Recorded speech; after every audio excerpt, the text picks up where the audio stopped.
Okay, and here we go.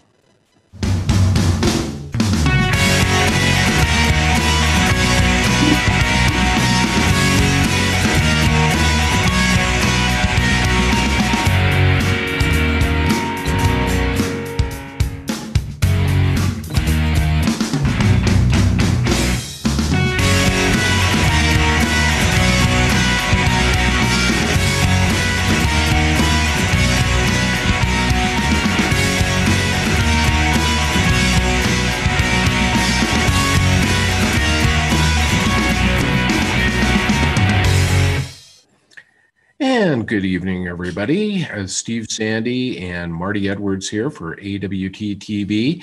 And I'm just going to do a quick shout out to Mr.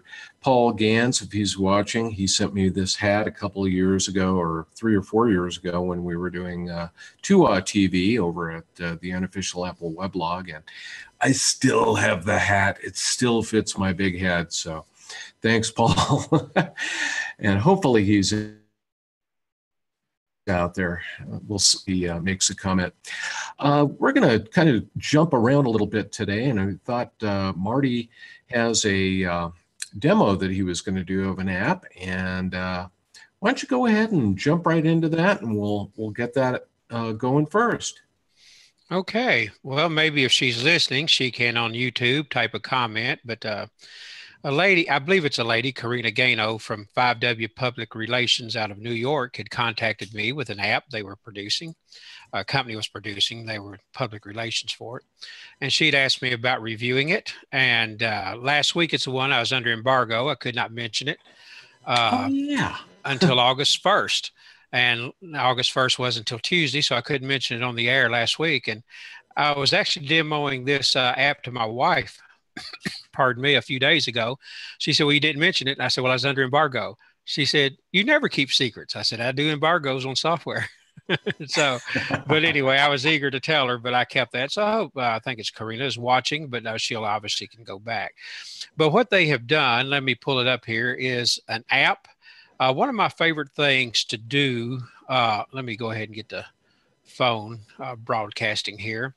One of my favorite things to do on the iPhone is to listen to radio. As you and I have talked about before, we both grew up in a time, we neither one actually knew Marconi, but we're not far from it. And either probably combined together, we are. But, you know, I grew up with no cable, maybe 1 or 2 television stations. I don't even have cable today. We haven't had cable since 2010. And I'm a big radio listener. And I love listening to radio. And so they have put out this app. Let me go ahead and start sharing my screen here. Get to the right thing here. And so I hope if she's watching, maybe she can drop a comment here. And for some reason, it says operation could not be completed. Hang on a second. Live TV. There we go. I just had to open it back up. Let me share the screen, share my iPhone here. Okay, I assume you all are seeing a good iPhone screen here now. I can see it. All right, I'm going to go to the App Store first. I think I'm going to start doing this whenever I like to demo apps. Show it on the App Store first, maybe at the beginning so people can see. This is a new app called NextRadio Live FM Radio by Tag Station. And it was just updated today, as you'll see, August 7th. So they're on top of it, updating. It's a radio app, but what sets this apart from others is its simplicity. And we'll get to the app in just a moment, but I'll tell more about what makes it so simple. You see some of the screenshots on it, and it was just updated today, August 7th. They've already had a few updates. I think this is they had their initial launching of it. Then they've had 2 updates, so they're really on top of it. The reviews are all really good, very positive on the app, and I can concur with that. So I'll give you a good look at the logo and everything for it. And I always scan down to see what the in-app purchases are. And as you see, there are none. This is a totally free app. Web history I was going to show. It was launched on July 27th, and we've had a couple of updates since then. And I suppose it is ad supported. I've seen a couple of placeholders for ads, though I actually haven't seen an ad yet. And I really, really like this app, and I highly recommend getting it. So let's get right into it, show what the app does. I put it on my front screen. I even left the blue dot to show that there's an update. I thought I'm not even going to open it until we get on the air to show there was an update. For anybody who doesn't know, the little blue dot under an app means it's been updated. So what this app does, and it is so simple, you just open it up and it will show you all the radio stations in your area, wherever you're at. And of course, you have to give it location permission. So if I open it up right now, of course, I'll tell Karina if she's watching that, and I'm probably mispronouncing her name, that it doesn't show many in my area. I do live in a rural area of Kentucky. I live on a farm, and there's only 2 stations that are showing up. But those are 2 local stations, a religious station in the area and a country station. But I drove about 20 miles south. I had to go somewhere, and I was in another town of about 18,000 people or so, and I opened it up, and it showed quite a few radio stations. So it follows you wherever you're at and just opens up the radio stations. My wife today was driving back from her parents in Arkansas, and she opened it up, and she told me a while ago, sure enough, it gave all the stations where she was at.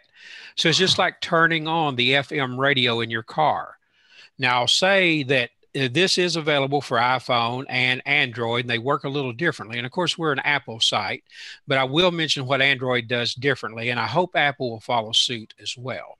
Almost all cell phones today, all smartphones, have an embedded FM receiver chip. I have an Android phone, a Motorola G4, I just experiment with, and you can like put this app on there, open it up, and it actually opens up the FM tuner.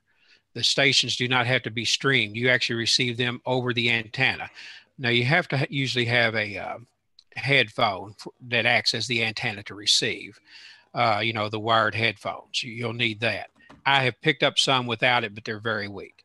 So this is the only stations I can get in my area right now, but it's because I live in a very rural area. But that's okay. Let's just say if I wanted to, suddenly, I've got some I'd already looked up. If I type in the word Dallas, and I'm here in Kentucky at home, well, I didn't even have to enter. There's stations it finds around Dallas. I can just log in and listen. And one of the things that impresses me most is how quick it starts streaming. There's almost no buffering. I'm just going to pick a station here. I'll probably turn it down. I don't want to rebroadcast their audio. But I just picked this country station. All right, it's already playing. But I've got the audio. I don't guess you can hear it probably. And so hopefully not. Yeah, I can't hear it. Okay, good. And I didn't want to rebroadcast their audio.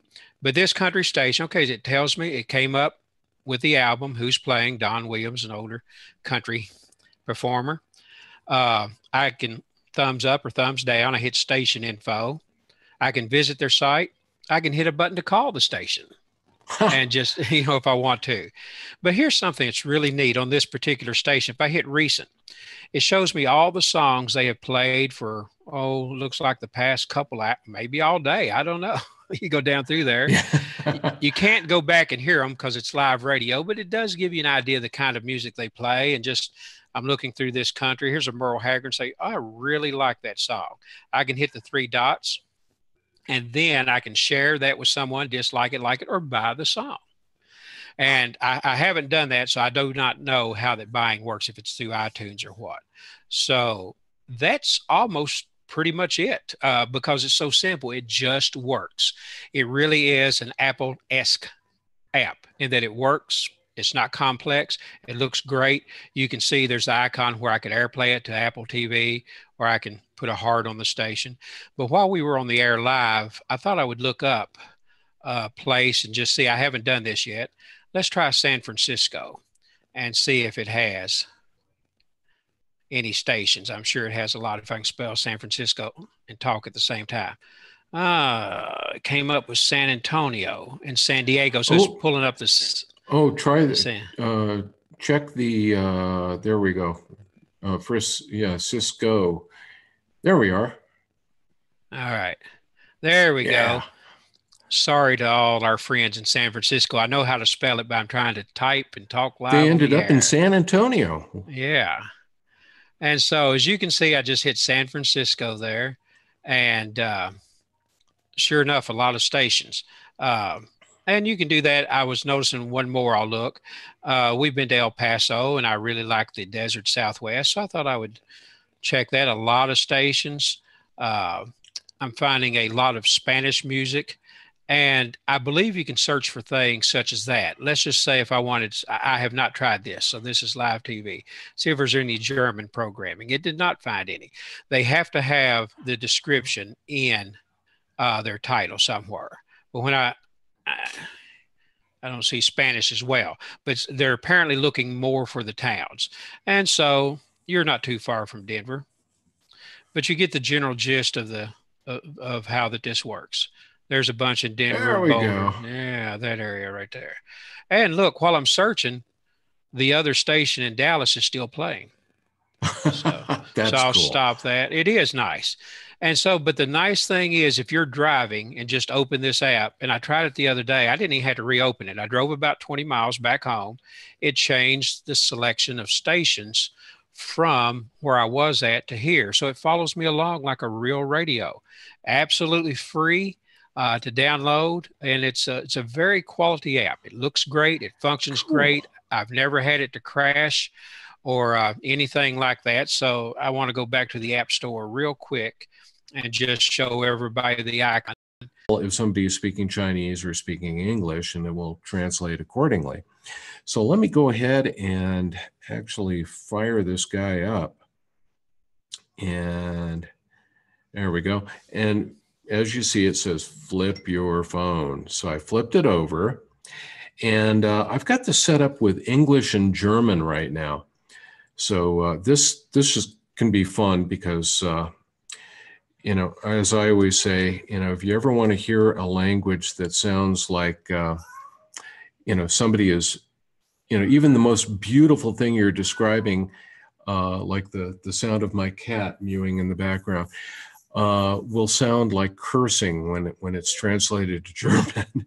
So I'm going to tap and hold here, and I'm just going to say, I am watching Apple World Today TV. Ich bin gerade Apple Welt heute TV. Now, I don't know if you could hear that.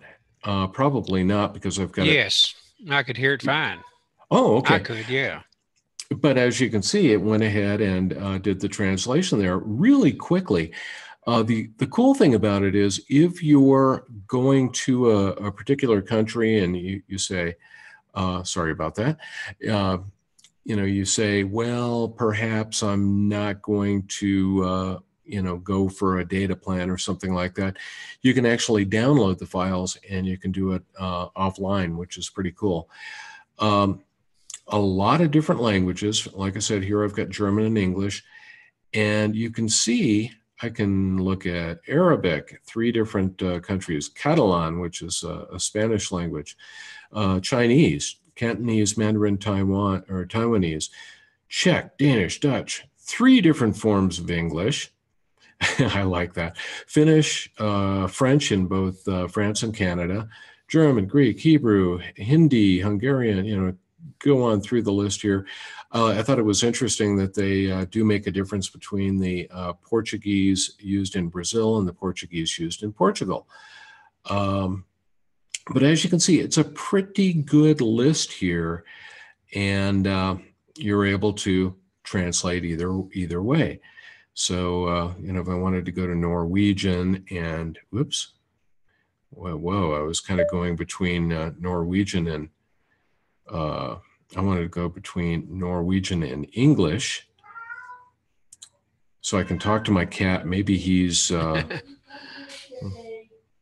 we go. So Norwegian and English, I'm going to just hit this again. And now I'm going to say the same thing.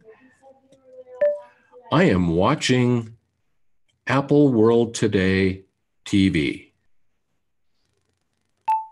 Jeg ser Apple Verden I dag TV. So, you know, I thought this was just the coolest little app there. You know, it'd be interesting to see how it works in the real world, being able to, you know, ask somebody a question and have it actually play, blast that sound out and see if they're actually able to understand it. But I think they probably would be. It would sound familiar enough. Now, the cost of this app, here's some other settings and stuff, by the way. I didn't check on 3D Touch. I'm not sure what it will do there, but that actually sounds pretty cool. I could probably do it from the app icon. It also creates transcripts of anything that you're saying, so you can see what you said and how it was translated, which I thought was pretty cool. Now, the big question here is, how much does it cost? And it's actually a subscription type of thing. You can try it for free for 7 days. And that's what I'm doing right now. But what it'll do is actually have you, quote unquote, buy the app. 2 months is $9.99. 1 month is $4.99. And I think you can do a year for $40. The good thing about this is most people aren't going to need this type of thing for any long period of time. You're know the language or learn the language, or you're traveling someplace and you just want to be able to go in and chat with them for a short amount of time. And I'm going to go ahead and stop that screen share there. But I enjoyed your. Really need to ask a question and you just don't know the words, because generally travelers Spanish or travelers French or travelers German is just this very small subset of words and phrases. And, it's so difficult to be able to, or to try to ask somebody for something like, where could I get some cold medicine? Or, you find a pharmacy and you say, do you have any cold medicine in particular? I would like some, name a brand or a particular generic drug, and have them be able to come back with that. So I can't wait to go on a trip and give it a try. Well, that's pretty neat. And I was impressed with how many languages that it offers. I'm just impressed with how fast it is. It's really incredible. Well, you was talking about the other person, if they could understand the voice, but you can also hold up the screen and you had the translation on the screen so they can read it. Yeah, and that's a good point too. In case they go, or something, or they're going, what did that say? At least you could turn it around, show it to them, and they should be able to read it off there and go, yeah. Exactly. Now, what language was that? I have no idea. It was either German or Norwegian. Maybe it was German Norwegian.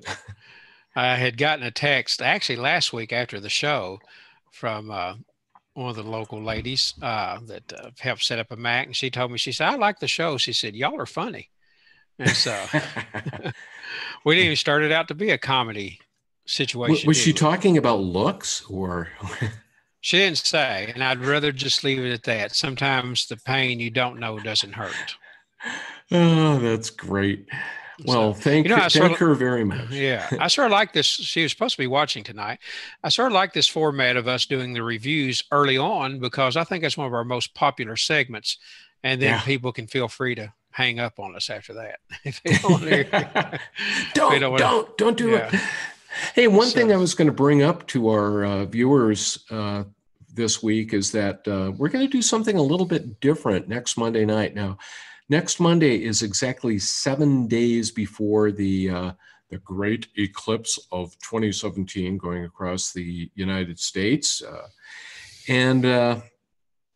Now, in the past, Marty, talked about some apps. I've talked about just the general wonder of watching an eclipse. And we thought what we're going to do is pretty much focus this entire next episode on the eclipse. I've got some stuff that I've picked up from NASA talking about, the path and, some of the things that I've described on earlier podcasts, like being able to see prominences, which are, you're actually looking at the atmosphere of the sun, which is a lot hotter than the sun itself.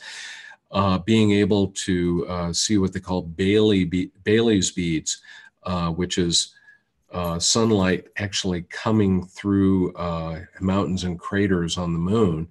And you see these what look like beads around the side of the sun as it's going into, or the moon is going into or out of totality.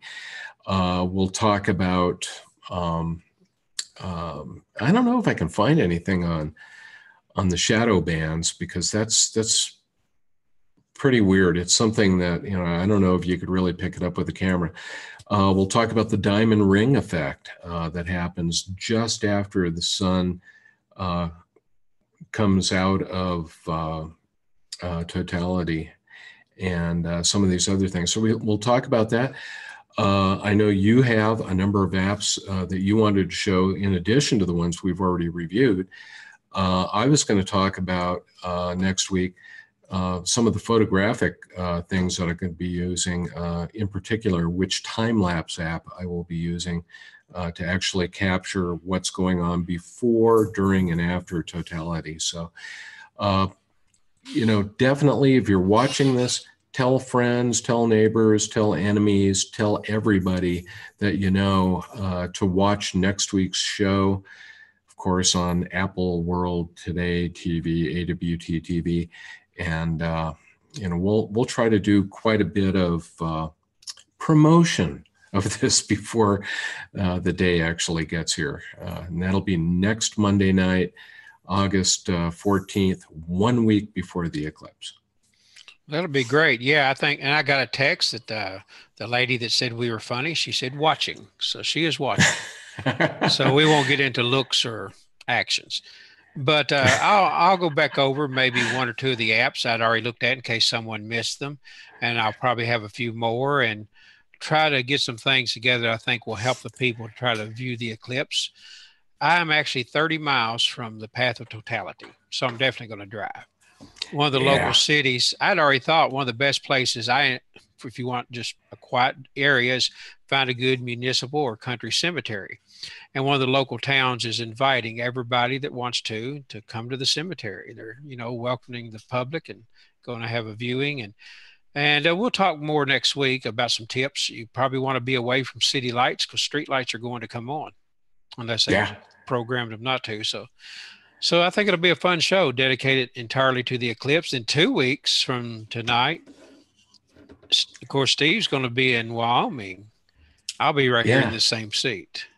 And I'm hoping that, there's a lot of concern that so many people are going to be tweeting and, sending YouTube videos and doing this and doing that, that it might actually take down the internet. But if it's up, and if it's possible, we may still do a show that evening. And, it all depends. Like I said, the other thing is that we're with a group, so they may have some function going on. But I'll definitely let you know one way or another there. Well, even if we don't get to that night, the following Monday, we'll have a ton of pictures and video, and I'm sure post-eclipse comments. Hey, I was going to, this is, kind of getting into, reviews and talking about stuff. I'm actually going to show some stuff here that I thought was kind of fun. Now, last week I was talking about a speaker that I thought was really retro. I actually did a review of this, and it's from a company called Poison. And this is the speaker. I just love this thing because it's so retro. It looks like something that you would have had in the 1950s, it does. With chrome grill on it. This little metal piece covers up a diaphragm on the back of there that kind of accentuates the bass. And when you've got this thing turned on and listening to something that's got a lot of bass, this thing really moves. It just pulses back and forth. It's got actually a dial up on top. You can see that right there. And what that's for, I don't know if we're going to be able to see that there, but you see that FM radio dial there? I do. Yeah. Yeah, it actually has built-in FM radio. And so you can put it in FM mode. You can listen to FM radio. you can listen to your two stations, and I can listen to my 8 or whatever we have in the Denver area. I thought it was a little weird in terms of the fact that it doesn't have any sort of antenna. And I tried plugging it in with USB, micro USB cable to see if that would almost act as an antenna. It didn't seem to work very well. But if you get right on a station, it sounds absolutely beautiful. If you're slightly off, it sounds horrible. And sometimes I had to sit there and just do the dial back and forth until I could lock into a station. So that's probably the biggest negative. Even comes with this little leather handle, so you can carry it with you and do all sorts of fun stuff like that. But just really kind of a cool and unique Bluetooth speaker. As you can see, I think in the review, I'm trying to remember what I gave it. I think it was either a 4 or 5 star there, but really good sound. So thumbs up on that. Couple other things I was going to show off here, and I haven't written a review of these yet, but there's a company called Woodlife, and that's spelled WUDLIFE, strangely enough. And originally they started off making cases out of wood. Now, believe it or not, this is a wood burl that has been actually, I guess you could call it finished. And I don't know if they actually stained that to get some of the colors there, or if that's actually a natural color. I think it is natural color. But they put a real hard coat over it, and you end up getting a very unique, one-of-a-kind case. Well, these were rather well received. What they called the Wood, W-U with a umlaut over it, D, that was very, very popular. And they've come out with something now called the Rock. And this is actually a thin veneer of rock. Once again, each one of these is completely unique. There you can see they did R-O with an umlaut over it there. But talk about the product. I thought this one, I tried it on today. It comes in this little plastic case you can open and close there. But I tried it out today, and that the feel of the stone just really provides a lot of friction, gives you a good feel. It's not something you're going to drop. But I'll be doing a review of that, and then we may actually give these guys away.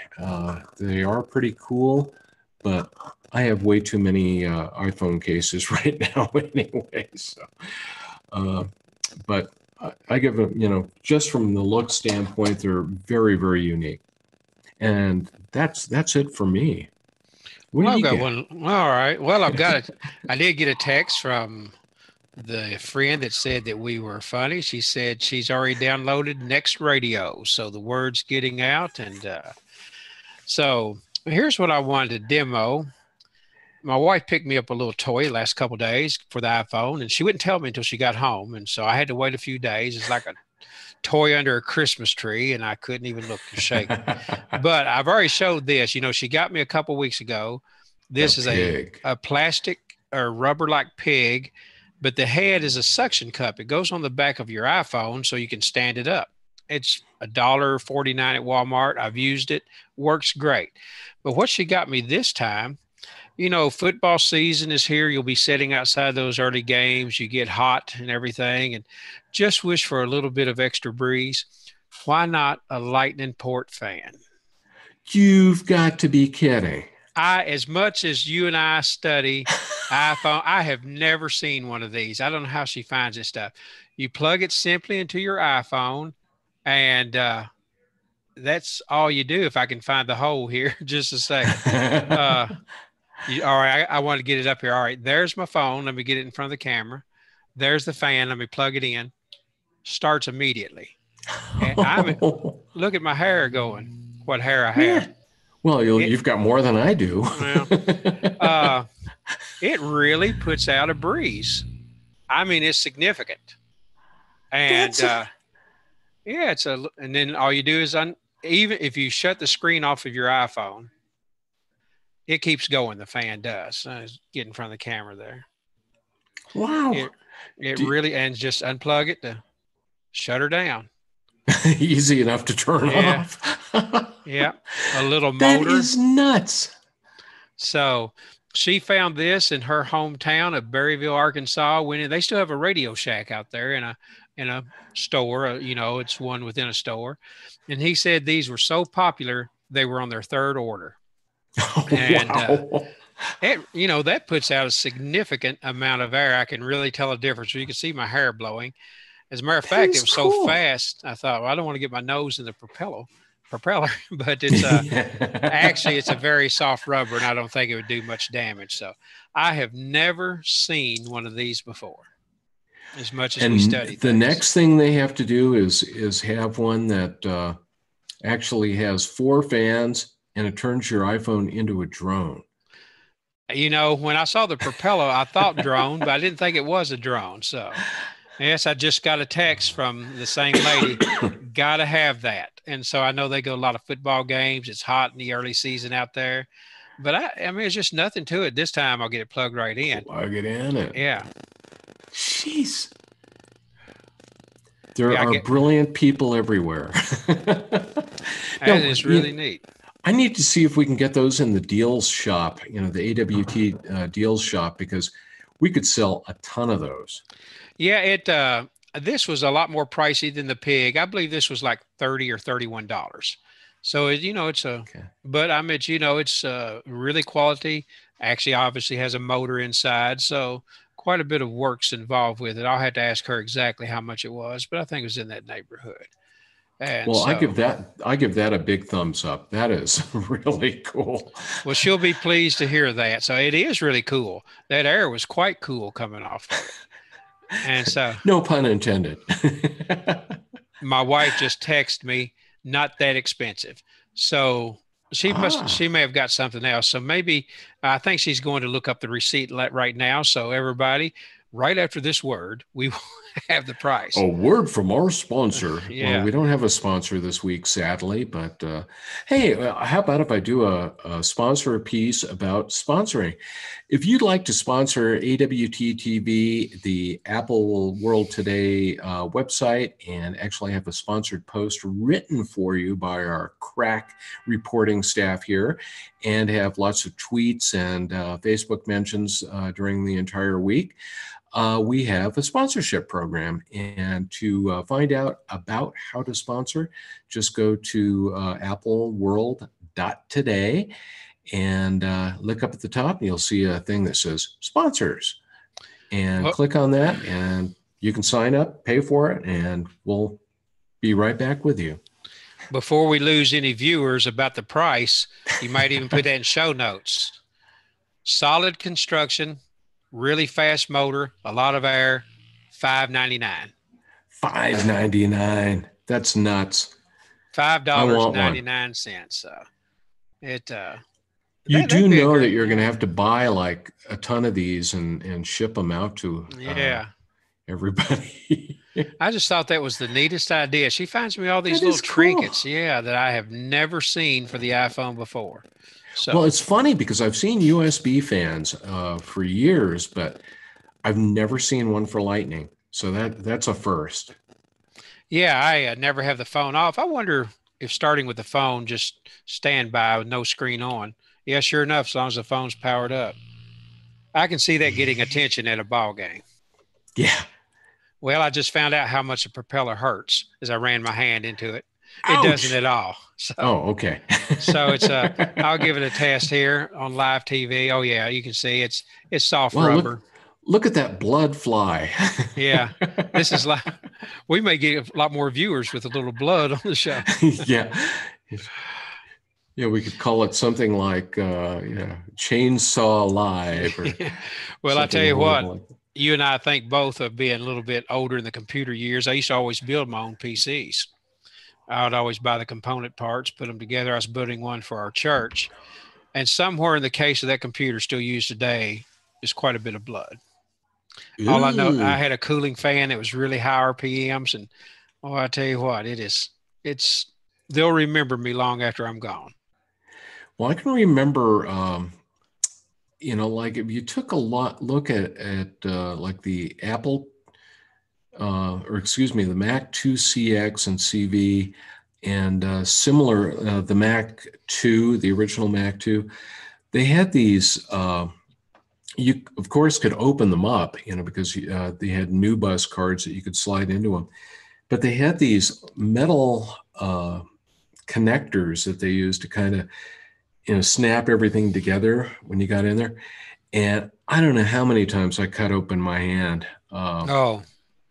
with those things. They were nasty. And, nowadays they probably get sued for it, but which is why Apple probably doesn't allow you to open up your Macs anymore. Right. I tell you, it's something else that was very dangerous working on computers. Isn't it amazing how our show digresses from one subject to another? But I love that aspect of it. Do you remember when you had all the little dip switches and pin settings? You had to do jumpers on pins. How many times have you pushed 2 or 3 pins into your thumb? Little dots there. Oh, I've done that so many times. The first PC we got at the office where I worked, I was too cheap to do memory upgrade to a whopping 640K back in those days. So my personal PC, I think, was, I don't know, 256K or something like that. Wasn't the full 640. But the first time we got a PC at work, IBM PC, we had a memory card for it, and you actually had to populate it with your own chips. So I went down to this store, bought the chips, Right, which were ridiculously expensive. And then you had to, they had a little tool that you could use, but it never worked right for me. But you'd push the pins into the socket, and you go to the next one and you do that. And you're populating this board with, I don't know, 60 or, just a ton of these darn things. I remember. And yeah, like you said, and then you'd get one sideways, or one of the pins on the chip would go outside. So you had to pull the thing out, bend it down, try putting it back in. Oh, yeah. And I have inserted chips and bend one of the pins and, just hope it didn't snap off. But, these are great memories. And I know people, the young ones watching, think they do this every week, but it's fun to go there. Well, just think of it as a history lesson. If you're watching this and you're less than, 40 years old, well, maybe 30 years old. I'm trying we to are look getting old, aren't we? Well, I'm trying to look and see about this fan. Yeah, I had to turn on my light. It says Tech Candy, and it says Fangirl was the name of it. I'll try to find more of a website, but it actually says Fangirl on there. So well, we're going to have to see if we can find a distributor for those.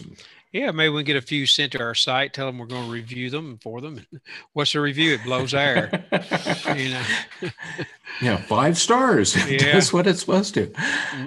Extra star for no cuts, and so some pretty neat stuff. That is crazy. Well, we've had all our reviews tonight. What about any tech news? Is anything big going on? Well, some interesting things that have come out over the last week. Today was kind of funny because you remember when Apple talked about the iMac Pro that's coming out in December.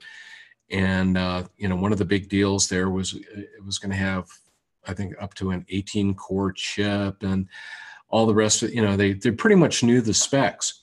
Well, the folks at good old Intel today came out with a new line of chips, and their core chips, kind of like what we've got now, Core i3, Core i5, Core i7, and now a Core i9.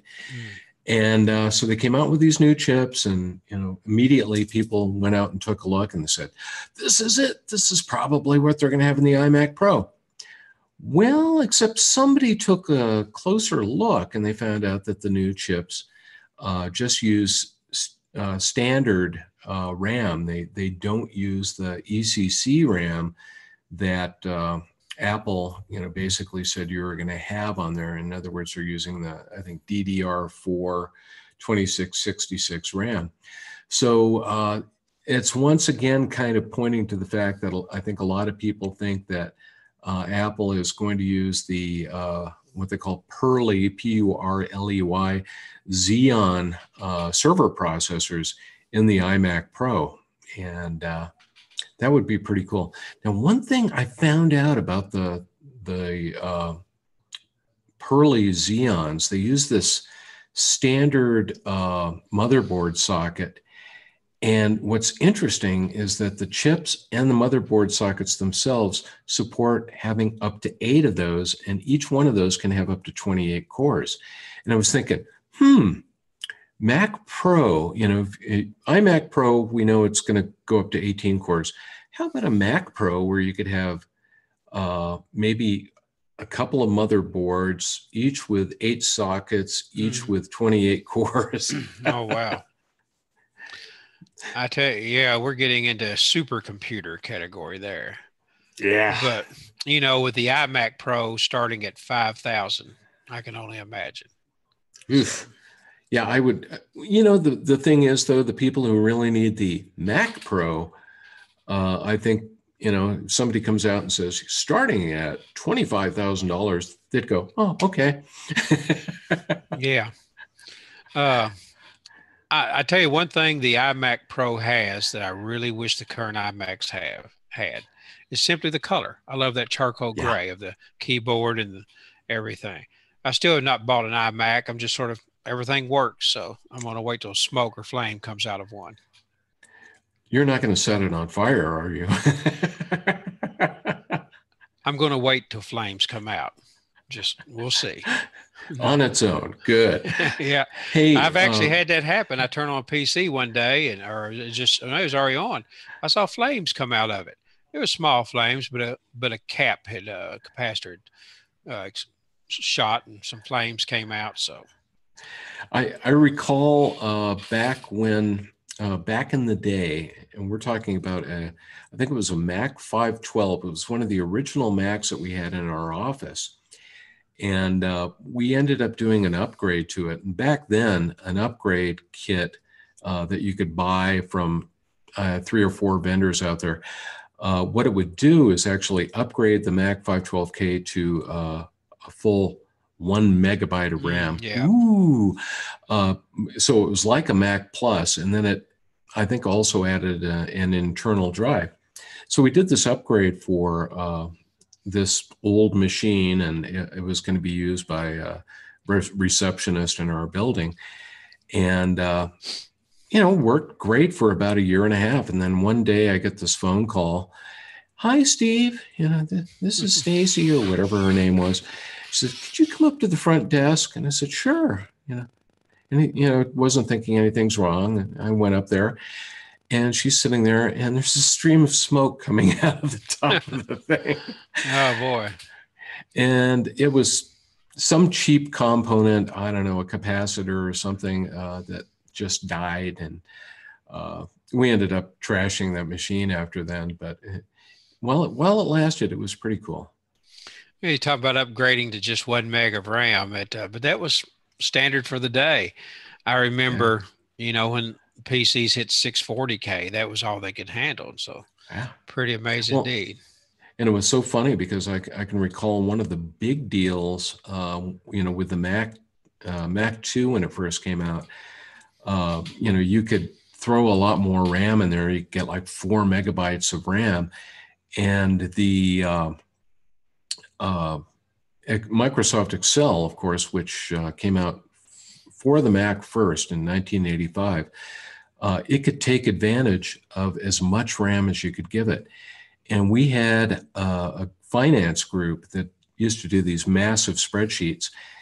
And when I went, kind of wandered back and was talking to the finance manager, and I said, how big are some of these spreadsheets you're working on? And he goes, it's really bad. We've got to break things down into individual spreadsheets because we just don't have enough RAM. And I said, what if you could have 4 megabytes of RAM? Oh, boy. And the guy says, sign me up. I want one of those machines. And, sure enough, we got him one of the first Mac 2s, loaded it, with, I think, 4 megabytes.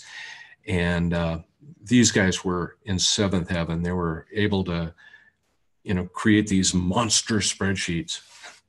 That's pretty neat. Yeah. I won't digress totally down this path, but do you remember VisiCalc? Yes, I do. First spreadsheet wasn't really commercially, so yeah. Brings back a lot of memories. The scary thing about that was being at, I think it was the 1987 Macworld Expo, and I sat down at I don't know what you want to call it, just kind of a table. At one point, I was tired of wandering the floor and doing all this stuff. And I went in and I sat down at this table, and I had a snack and a Coke or something like that. And, just kind of looking around, and this guy comes over and sits down. He says, "Mind if I sit here?" I said, "No, that'd be pretty cool."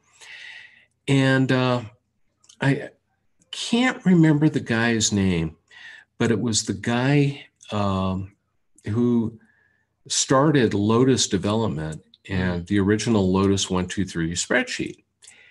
And it was the inventor of Lotus 1-2-3 sitting there, and I went, "Aren't you, whatever his name was?" And I hate to say it because at this point I can't remember. I'm going to look here real quick. It was Mitch Caper.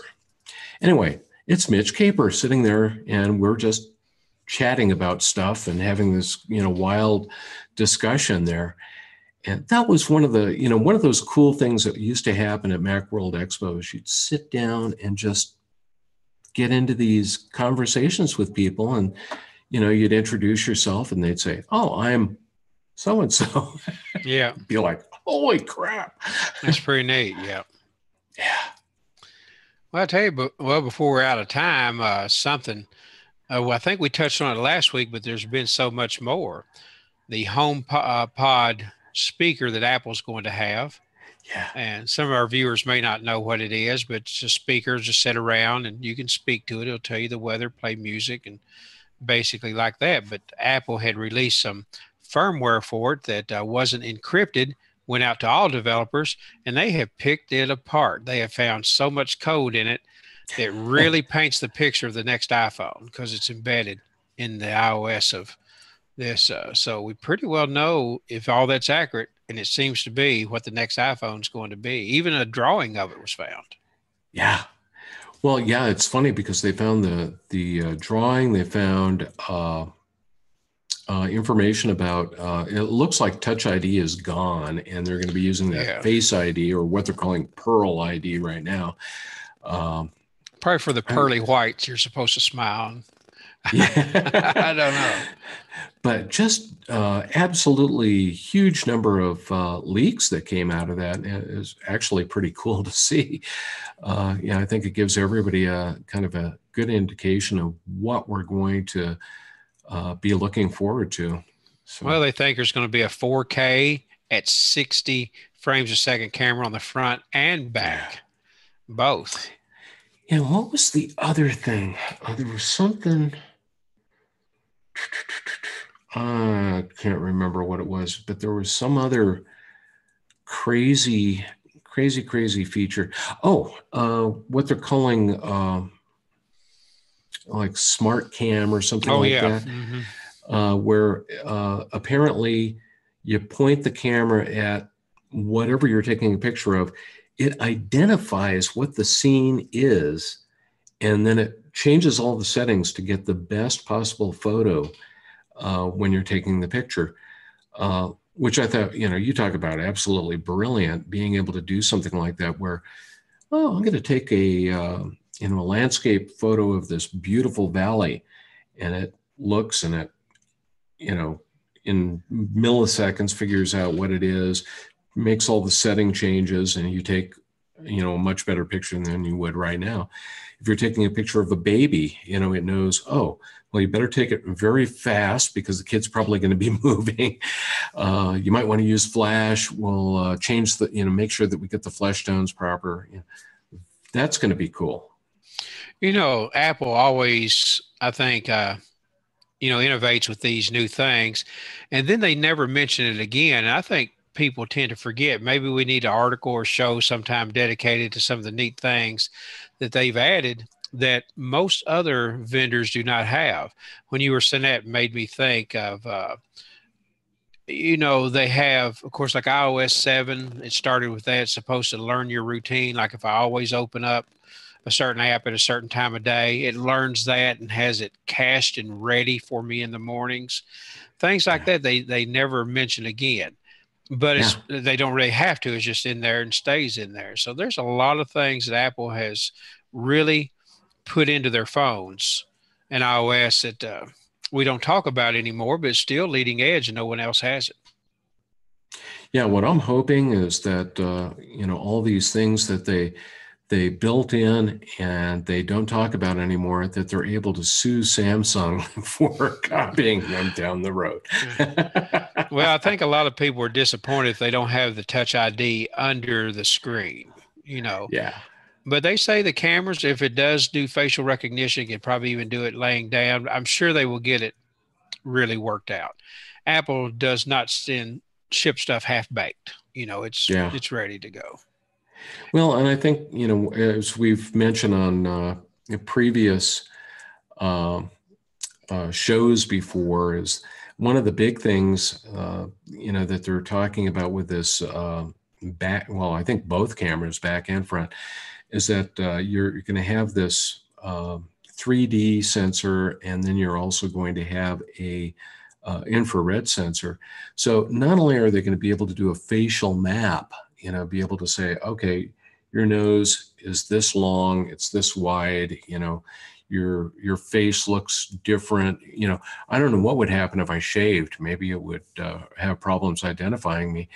But, certain things about your face it's going to be able to capture, plus the fact that you are a living human being. So you're not going to be able to just show it a picture like you would with a Samsung Face ID and be able to fool it. Some very powerful things that they're going to be doing. And like you said, they're going to do it right. They're going to do it so it's very secure. Well, as you obviously see, I'm sure you read our site, you write it, but they say the production lines are already going full scale. Of course, next month, September, we're only a few days from September, and the phone's usually announced then. Yeah, the one interesting thing I thought, I think this was out of that leak as well, the HomePod leak. But there's some thought that they may actually have two models of the iPhone 8. So I thought that was really different. And the funny thing about that is this thing would have absolutely a monster screen if they did come out with a larger model. The original idea is that you have something that's about the size of this, but it's mostly screen, which means that you have a much larger screen than you even have on the iPhone 7 Plus. So if you have a iPhone 8 Plus, that's going to be a monster screen. Yeah, apparently they're going to be able to keep the same physical size, but a lot bigger screen because they're going basically edge to edge. So I look forward to seeing it. Hey, I had one other little story I wanted to bring up. It was kind of a news item today, being that I'm turning 60 in about a month, a little over a month, and which means that I'm already well past 55. Today, T-Mobile came out with an unlimited plan that is designed for people who are 55 years of age or above. And the cool thing about it is it's really unlimited data, text, you name it. They're charging, I think it's $55 for the first line, and an additional $5 for a second line. And they'll start taking orders for this. I think it's on Wednesday. But I thought that was pretty incredible. And like I told my wife, it's like, considering you're thinking about retiring, we may consider going over to that, because we'd end up having and that's after fees and taxes, by the way, that's $60 a month for 2 lines, unlimited. And I said, if this doesn't have any small print in there, that would be about a third of what we're paying AT&T right now. So you may have to look at it. Well, I saw the same thing today, and it caught my attention because, well, me and my wife both fall into that category. And so just barely though, right? Yeah, oh, barely. Yeah. We're barely. And that's really a good deal. But living out in the country, we're close to an interstate, but there's not much T-Mobile coverage. And so that would be a problem for us. Yeah, it was funny because before I went to Singular and then to AT&T when the iPhone came out, prior to that time, I was using, it started with AT&T, then they became Singular. Singular wouldn't, back in the day, I was testing a lot of different phones and I needed to be able to just pop out a SIM, throw it in another phone and try out the phone. AT&T wouldn't do that.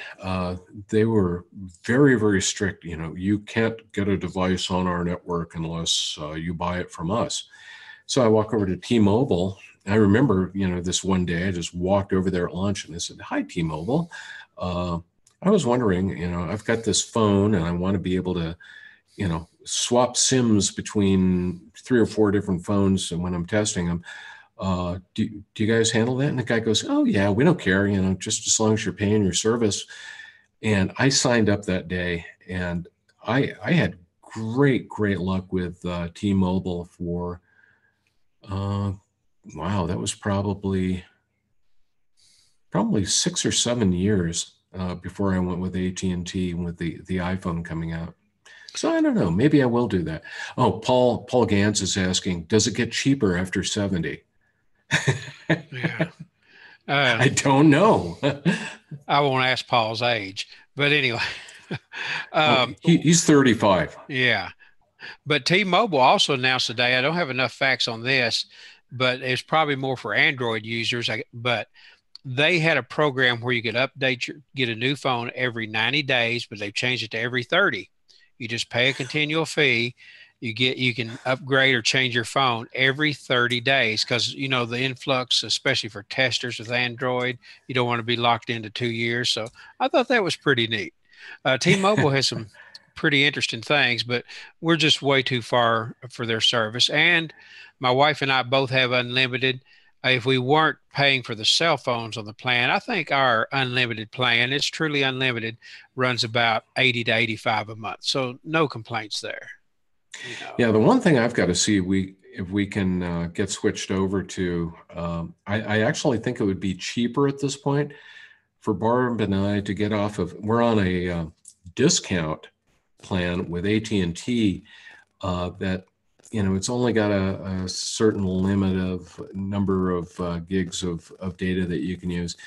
And looking at some of the prices lately, I think we could probably actually lower our bill by going to one of their unlimited plans, which seems counterintuitive. But well, it's interesting you say that. We had a limited plan. Well, we did have 6 and 10 gig a month.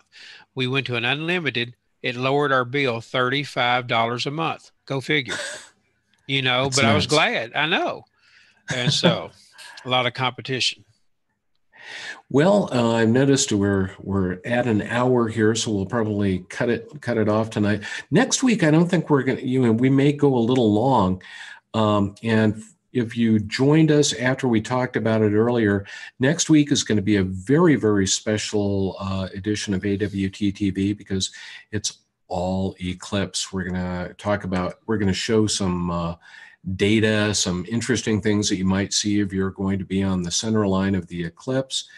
We'll talk about apps. We'll demonstrate some apps. We'll talk about photography, talk about all these things that can be of interest to you. Please, tell your friends. We'll be around next week, 6:30 Pacific time on Monday night, the 14th. And that's 9:30 Eastern time. And it should be a pretty good show. I think we'll have some fun with this one. Yeah, we've been eagerly talking about the eclipse, so this is going to be our eclipse special. Yeah, and Paul just put a partially eclipsed sun out there in the live chat on YouTube. So smart man. He's a good one. Anyway, thanks again, everybody, for joining us for another episode of this absolutely crazy show. We have a lot of fun. If you like the show, definitely on YouTube, if you can give us a thumbs up, that always does some magic. I don't know what. But even better, if you subscribe to our channel, you get notification when we get started. And also, if people see that a lot of folks are subscribing to the channel, we'll get more views, and maybe we can actually make some money doing this. We don't make any money, to be honest with you. No. Especially Marty. He's our volunteer.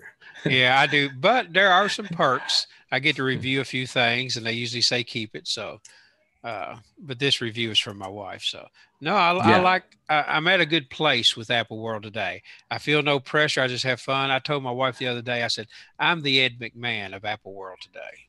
I just sort of, you know.